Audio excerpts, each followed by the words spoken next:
Okay, Peggy, the most important part of this routine to get things started is the excitement, and I know that's hard for you. So you're going to have to work on it. And what I want you to work on is the ability to project excitement and to modulate it, which means you can project it on and off so that it means something. Because if you're just exuding excitement all the time, no matter what she's doing, it'll just become a background noise or a background activity from you or a background energy, and it won't mean anything. So you have to learn to use excitement in a meaningful way, which means you're communicating to Summer when the excitement is on. You're saying, engage with me, get ready for fun. But then when she's doing an activity that she does well, you don't have to give her excitement all the time, because it'd be like paying for things that the dog isn't really working to achieve. So you want to pay for things with excitement that are new, that the dog is just learning. The dog needs reinforcement.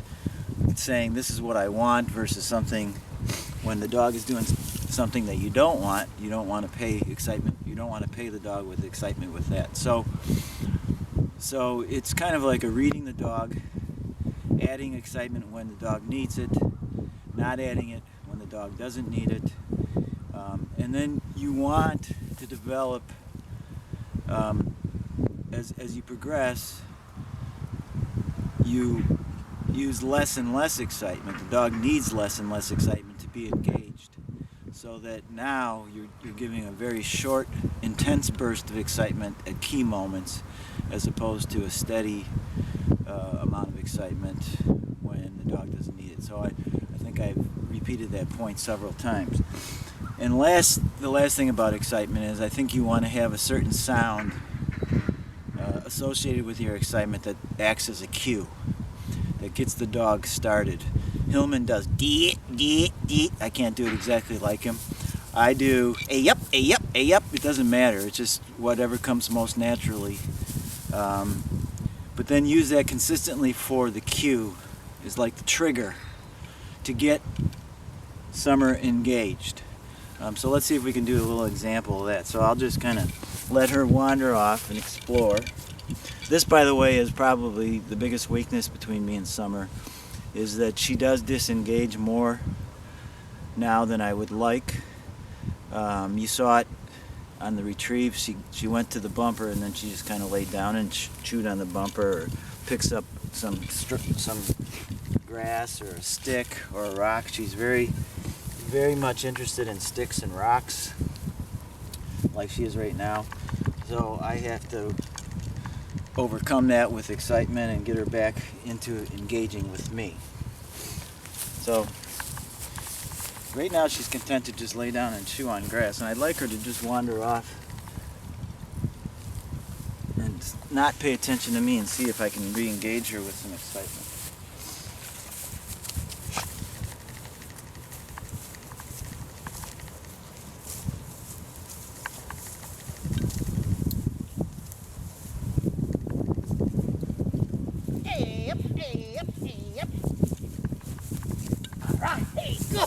Good, hey, all right, hey, all right, good, hey, yep.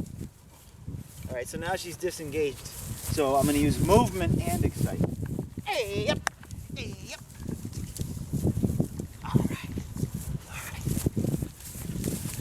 I don't know if I was close enough for you to hear, but she disengaged. I used excitement and movement, because movement is very powerful.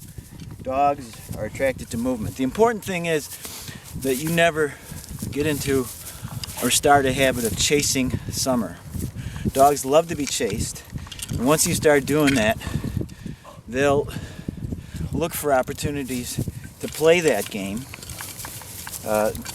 They said, "Oh, you'll play that game with me? All right, I'm going to run away from you and see if you'll chase me," and then you're into a situation that is going the wrong direction. try to see if you can engage the dog into chasing you. That's a good thing. If they find out that it's fun, it's outstanding to chase you, then you can create some movement away from the dog.